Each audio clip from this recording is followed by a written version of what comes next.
राजेश जी, आवाज आ रही है? सर आ रही है, आ रही है, आ रही है। तो मैं अपना कोरोना का स्वयं का अनुभव थोड़ा साझा कर लेता हूं सर। मुझे सर प्राकृतिक चिकित्सा और योग में काफी विश्वास रहा है सर।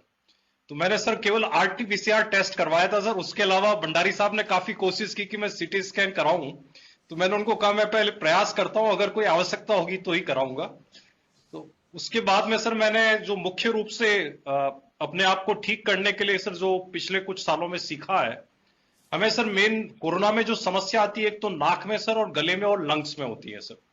पहले सर नाक से और गले से ये प्रवेश करके लंग्स में फिर कठिनाई पैदा करता है सर। तो उसके लिए सर हमने एक प्राकृतिक क्रिया है सर, कुंजल। उसको लगातार पूरे 14 दिन तक किया सर, अभी भी लगातार कर रहा हूं सर। कुंजल में सर भूखे पेट सुबह है नींबू के जो निवाया पानी होता है सर, ल्यूक वार्म वाटर, नींबू और नमक डाल के 6-7 गिलास पिया जाता है और फिर उल्टी करके बाहर निकालते हैं सर। तो जिससे सारा शरीर का कफ जो अंदर होता है सर वो, और नाक के छिद्र और गला है सर, वो बिल्कुल क्लियर हो जाता है सर। दूसरी सर जो प्राकृतिक क्रिया है, जल नीति क्रिया सर, जिसमें सर नाक के एक छिद्र से दूसरे छिद्र में निवाया पानी नमक के साथ में सर उसका प्रयोग करते हैं सर। तो ये दिन में 4 बार करता था सर मैं। कुंजल 1 बार सुबह भूखे पेट सर, और 4 बार जल नीति क्रिया सर। और जल नीति के बाद में प्राणायाम करना आवश्यक होता है सर, जिससे कि अलग अलग जो प्राणायाम है उससे, चाहे लंग्स में हो सर या नाक में हो या गले में हो, कोई भी प्रकार का वायरस है सर जिसके कारण कफ हुआ है तो उसको बाहर निकाला जा सके सर। तो ये तो प्राकृतिक क्रिया के रूप में सर लगातार मैंने 13-14 दिन किया था सर।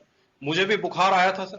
16 तारीख को बुखार आया था और 19 तारीख को बुखार समाप्त हुआ था सर। पर मुझे इसमें विश्वास था, तो सर हमने दूसरा जो इसका है आहार चिकित्सा है सर, कि हम आहार में क्या चीज लेते हैं, घर का जो आहार है सर उसमें ऐसी क्या चीजें सम्मिलित करें जिससे कि उससे बुखार टूट भी जाए सर। उसमें एक तो कैर का उपयोग सर, जो राजस्थान की वनस्पति है, कैर को सर उबाल के उसमें सर हल्का सा जो नींबू है सर, और थोड़ा सा उसको स्वादिष्ट बनाने के लिए मिर्च और वो डाल देते हैं सर। तो कैर को दिन में 3 से 4 बार लेते थे सर, उससे बुखार टूटने में बहुत मदद मिलती है सर। ये भी एक प्राकृतिक उपयोग है सर। इसके अलावा सर जो दोनों नाक के छिद्र है, इसमें सर जो घी होता है उसको गर्म करके चम्मच में लगातार सर हर प्राणायाम के बाद में नेसल छिद्र में डालने से सर कोई भी प्रकार का जो है सर कफ उसमें रहता नहीं है सर, वो क्लियर हो जाते हैं। तो ब्रीथिंग में कोई प्रॉब्लम नहीं आती है सर। और हर खाने के बाद में सर नींबू को सर काट के सर उसको काली मिर्च के साथ हल्का सा गर्म करके लेने से सर गला जो है सर उसमें कोई भी प्रकार का कठिनाई नहीं आती है सर, उसमें कोई रुकावट नहीं होती है और वो कफ को है समाप्त कर देता है सर। इसके अलावा सर जो घरेलू उपचार है सर, जैसे फिटकरी का सर फूला है सर, जिससे कि फिटकरी के फूले को लेने से सर गला जो है और 2-3 दिन में सर वो पूरा क्लियर हो जाता है। कितना ही उसमें ब्रीथिंग में कठिनाई हो या गले में हो, वो साफ हो जाता है। इसी प्रकार से सर जो दूसरे हैं सर, जैसे अपन हल्दी का, अदरक का और इसका इस्तेमाल करते हैं सर। तो हल्दी का सर जैसे कहा जाता है पुरानी सी पुरानी खांसी हो, उसको सर अगर 1 चम्मच अंदर रखे सर सीधा गले में उतार दिया जाए सर पानी के साथ में, तो या उसको 1 चम्मच रख के सर 10 मिनट तक सर कुछ भी नहीं लिया जाए, तो उससे जैसी भी खांसी होती है वो तुरंत ठीक हो जाती है, 1-2 दिन में ही ठीक हो जाती है सर। तो इन सब का प्रयोग किया सर, और मुझे खुद को सर मेरे धर्म पत्नी को भी हुआ सर, उन्होंने भी बिल्कुल यही चिकित्सा ली सर और बिल्कुल ठीक हो गए थे सर। और इसका सबसे अच्छा फायदा जो है सर, पोस्ट कोविड कुछ भी नहीं हुआ सर। हमें सर कभी लगा ही नहीं सर कि पोस्ट कोविड में कोई कठिनाई होती है, क्योंकि कोई दवाई नहीं खानी पड़ी सर और कोई इलाज उसके अलावा नहीं लेना पड़ा सर। लेकिन ये भी जरूरी है कि सावधानी जरूरी है सर। अगर किसी के सिम्टम्स बहुत ज्यादा हो, नियंत्रण में नहीं आ रहे हो, तो उसमें रोग का उपचार भी करना चाहिए, क्योंकि इस वायरस के बारे में हम सभी लोग नया नया रोज देखते हैं सर।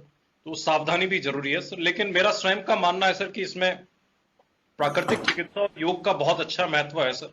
और लंग्स की कैपेसिटी है बढ़ाने में प्राणायाम बहुत मदद करता है सर। उसको अगर रेगुलर करते हैं तो उसमें लंग्स तक ये इन्फेक्शन नहीं जाता है सर। बाकी सर इसके अलावा सर जो आयुर्वेद का सर जो स्ट्रक्चर है सर, राजस्थान में इतना बड़ा स्ट्रक्चर है सर, और कोविड में काफी काम भी कर रहे हैं सर। लेकिन सर कई लोगों को आजकल सर वो तत्काल चाहिए होता है कि उसका लाभ मिले, और इसकी जानकारी नहीं होती है सर।